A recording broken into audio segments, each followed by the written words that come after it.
Hi, welcome to another episode of Hot Takes. Now, I need to ask all you good people out there in YouTube land a very important question, and it's about Stephen Flynn. Is he A, a moron, or is he B, a liar?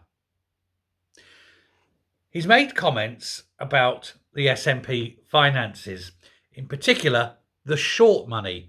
This is the money that MPs at Westminster get simply for being MPs at Westminster, and it's used to help them with their expenses and run the party and etc.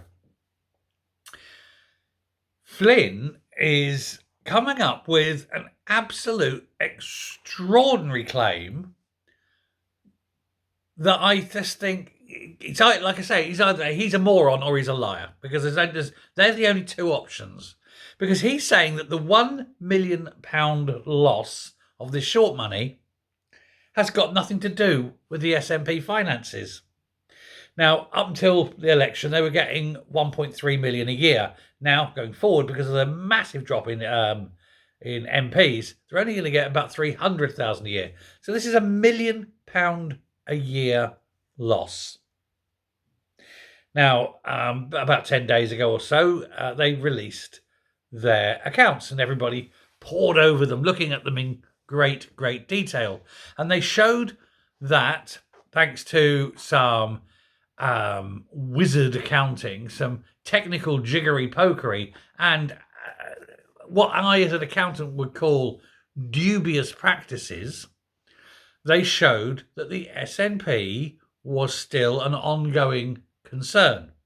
Now, they did this by backing income that they said was being taken from all the branches to fight the election into this year, but that they're going to put the expenses for fighting that election into the following year accounts. So you had last year was the income, this year will be the expenditure, and if they can only just manage to show that they're viable this year, you know that they're not going to be viable next year, especially as they've got a £1 million deficit on the income side next year, thanks to this short money going up in a puff of votes. Now, Flynn's insistent that this money doesn't count towards SNP finances. He's saying, oh, no. This is money that's given to the MPs. It's for the Westminster Group, and that's how they do their job. It's nothing to do with the finances of the SNP.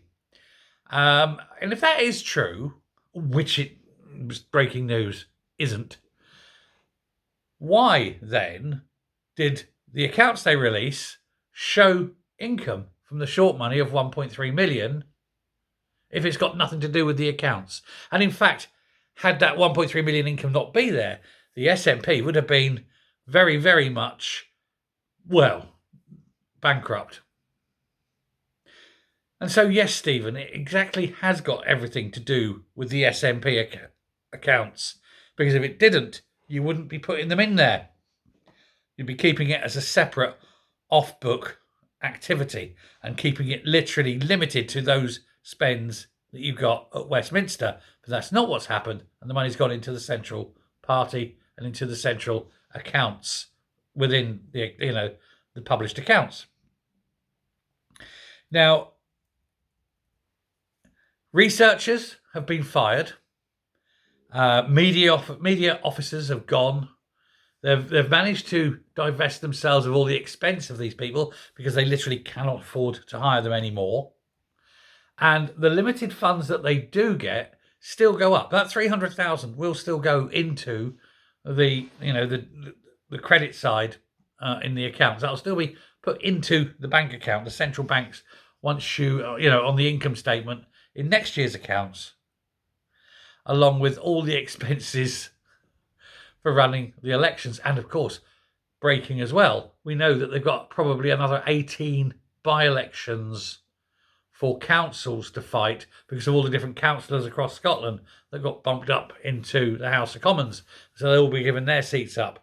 And we saw from the Isle of Arran, I believe it was, that they didn't even put forward an SNP councillor into that seat. simply because they know they couldn't win and they didn't think they'd retain the deposit. They didn't want to waste £500. That's how desperate now they are with money. No corporate sponsorship, no memberships, all the expenses. 2024-25 will be the last year of the SNP, because that'll be the year they finally go bankrupt. They'll finally be wound up. Now, not forgetting, of course, they still owe Peter Murrell £60,000.